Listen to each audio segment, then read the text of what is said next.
कहत जमाना के देखा दी सीना फाड़ के। केहू पागल कही केहू आशिकाना कही, आज हम कहतानी कल जमाना कही।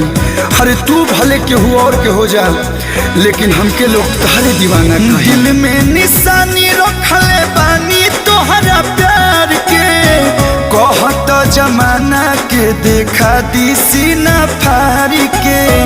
आज तोहर फोटो बा हो,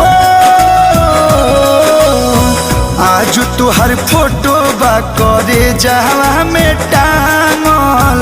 आज तोहर फोटो बा करे जहवा में टांगल। यही से दीवाना तोहर भइल बाटे पा।